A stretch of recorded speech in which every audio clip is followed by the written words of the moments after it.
السلام علیکم ویورز. آج کا پہلا سوال ہے احمد حسن جنجوعہ ہیں ضلع خوشاب سے.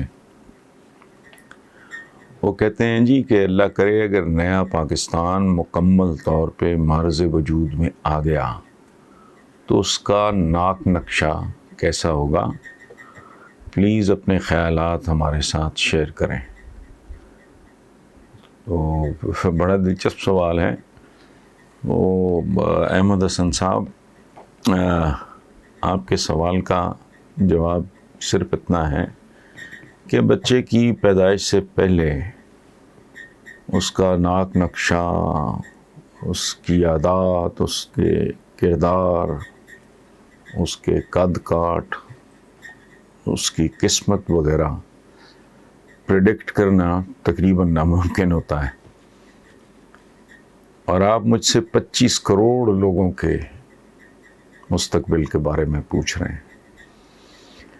لیکن بہرحال ایک بات طے ہے کہ نیا پاکستان، یہ بات غور سے آپ سن لیں، نیا پاکستان پاکستانی عوام کے نئے رویوں کے بغیر ناممکن ہے.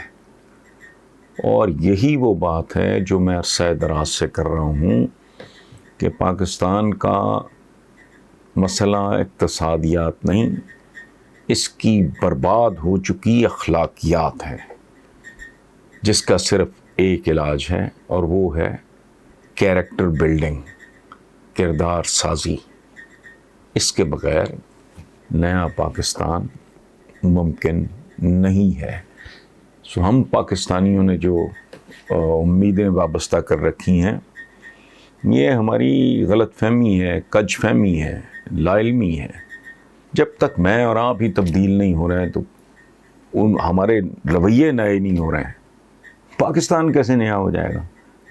درختوں کا رنگ کالا ہو جائے گا، پانیوں کا رنگ پیلا ہو جائے گا.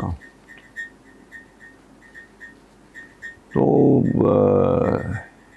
یہ اس طرح ہوتا نہیں، چونکہ انسانی تاریخ میں ایسا کبھی ہوا نہیں. اگلا سوال ہے جی دلاور خان ہیں پشاور سے. وہ کہتے ہیں جی سننے میں آ رہا ہے اگلے الیکشن میں تحریک انصاف الیکٹیبلز کی بجائے پارٹی کے اصل چہروں کو اہمیت دے گی.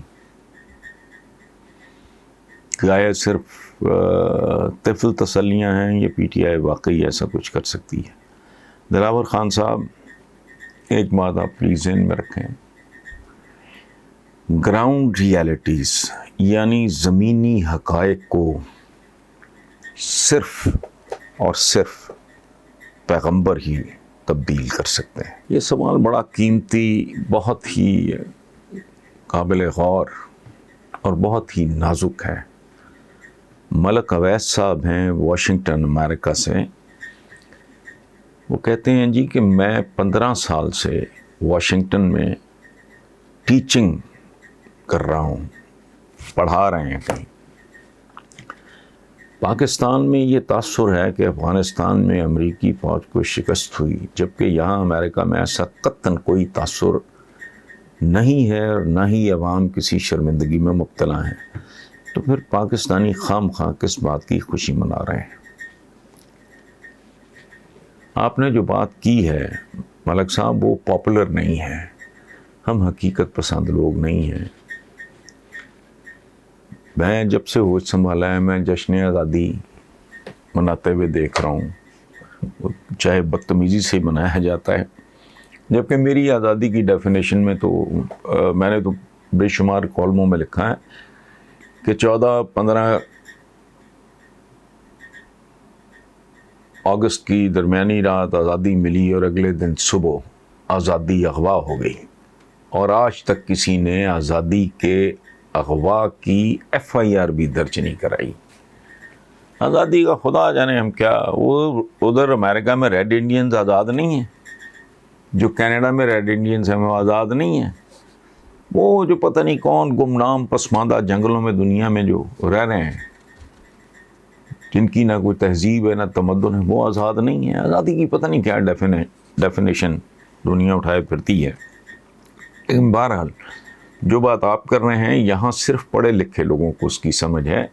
کہ جو کچھ ہوا ہے ایک معاہدے کے تحت ہوا ہے، لیکن ہمارا اپنا ایک مخصوص قومی مزاج اور ایک خاص طرح کا رویہ ہے. ہم تو وہ عجیب و غریب لوگ ہیں جو صرف لباس میں حیا اور بے حیائی ڈھونڈتے ہیں، ورنہ ملاوٹ بھی حیا ہے، جھوٹ بھی حیا ہے، خوشامد بھی، چاپلوسی بھی، جھوٹی گواہی بھی، رشوت کا سر عام لین دین بھی، حسد بھی، غیبت بھی، جعلی دوائیں بنانا بھی، جہالت بھی، سفارش بھی. یعنی یہ بے حیائی اور بے حیائی کیا بے غیرتی ہے، لیکن ہمارے نزدیک بے حیائی پتہ نہیں خدا جانے کن چیزوں کا نام ہے. کوئی ڈسپلن نہیں ہے، نظم و ضبط نہیں ہے، 73-74 سال ہو گئے، سڑک عبور کرنے کا سلیقہ نہیں ہے. کوئی آدمی سڑک پہ اپنی لین پہ نہیں ہوتا، موٹر سائیکل والا ادھر گھسا ہوا ہے، لینڈ کروزر والا ادھر گھسا ہوا ہے. ایک زندگی نام ہے ڈسپلن کا. مجھے نہیں پتا کتنے خرب سال ہو گئے ہیں، سورج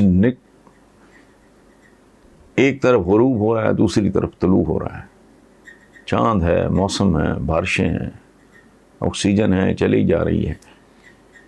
تو لیکن ایک ایسا معاشرہ جس میں سرے سے نظم و ضبطی موجود نہ ہو، میں پرسنلی یہ سمجھتا ہوں سب سے بڑی بے غیرتی اور بے حیائی ہے ڈسپلن کا فقدان. اور نماز کی سب سے بڑی ٹیچنگ اور تعلیم ہے ہی ڈسپلن. وقت پہ جانا، نماز کی بر وقت ادائیگی، ادروائز اللہ پاک کو یاد کرنے کے اوقات تو کوئی نہیں، ضروری نہیں ہے، جب چاہو اپنے رب کو یاد کر لو، لیکن نہیں. قطاریں سیدھی رکھنا سمبولک بات ہے، یہ وضو جسے ہم کہتے ہیں. تو ایسی لا تعداد چیزیں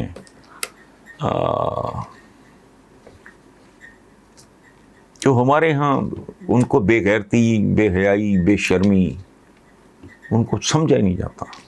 ہمارے ہاں یہ ہے کسی نے کیا کھایا ہے، کوئی کیا پی رہا ہے، کسی نے کیا پہنا ہے، یہ اوقات ہے، یہ ہماری ڈیفینیشنز ہیں اتنے بڑے بڑے لفظوں کی. سو اگر سیلیبریٹ کر رہے ہیں لوگوں کو کرنے دیں. آپ اگر ڈھنگ کی کو پڑھی لکھی بات کرو گے، کتنے لوگ ہیں جو سنیں گے، اور ان میں پھر کتنے ہیں جو اس کو سمجھیں گے بھی. ہمارا یہ ہمارے ایک ویور ہیں شاکر اللہ ان کا نام ہے، مال لاہور سے.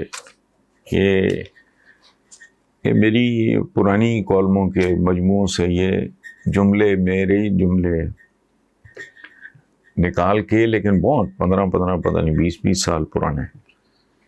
تو بہت مہربانی. میں آئی آلسو انجوائے، کیونکہ بندہ بھول جاتا ہے اپنا ہی لکھا ہوا.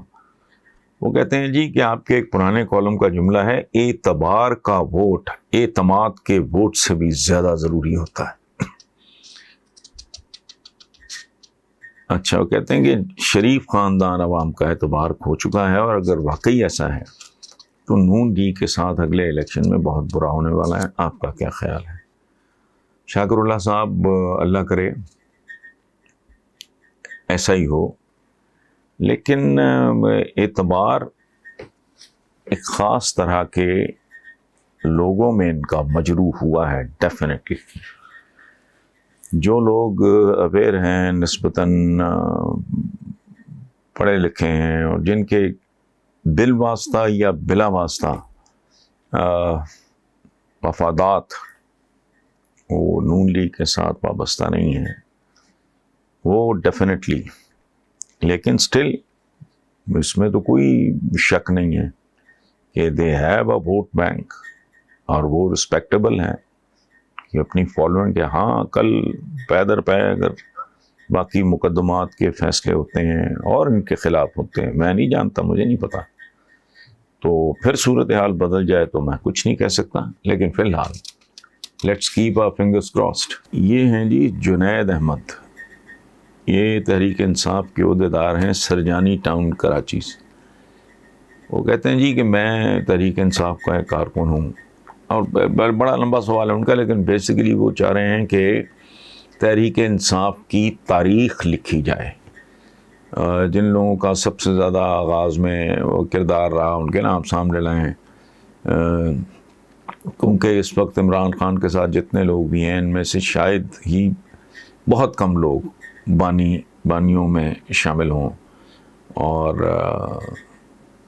وہ کیا وجوہات تھیں کہ بہت سے لوگ جو علیحدہ ہو گئے یہ وہ وغیرہ وغیرہ اس طرح کا. بیسیکلی سوال کی سمری یہ ہے کہ تحریک انصاف کی تاریخ مرتب کی جائے. تو جنید احمد صاحب آپ کا آئیڈیا بہت اچھا ہے، لیکن شاید میری اپنی پیشہ ورانہ اور دیگر مصروفیات مجھے اس کی اجازت نہیں دیں گی، اور چونکہ میرے ذمے جتنے کام ہوتے ہیں مجھے ان سے نہیں فرصت ملتی. ویسے بھی یہ کام تحریک انصاف خود کرے تو بہتر ہوگا. ان کے جو اطلاعات کے لوگ ہیں یا ایون پرائم منسٹر خود چاہیں 2-4 بندوں کی کوئی ٹیم شیم بنا کے ان کے ذمے لگا دیں. وہ 4-6 مہینے میں یہ کون سی کوئی 1000 سالہ تاریخ ہے، کل کی بات ہے ابھی، ٹھیک ہے. تو جو ان کے کوئی 10-15-20 لوگ جو پرانے ڈے 1 سے ہیں، میں کئی نام ریکمینڈ کر سکتا ہوں. ان لوگوں سے انٹرویوز کریں، ان سے بات کریں تو کوئی مشکل کام نہیں ہے. لیکن میں ذاتی طور پہ معذرت خواہ ہوں، میں یہ ذمہ داری اپنی مصروفیات کی وجہ سے میں نہیں نبھا سکتا. Thank you very much.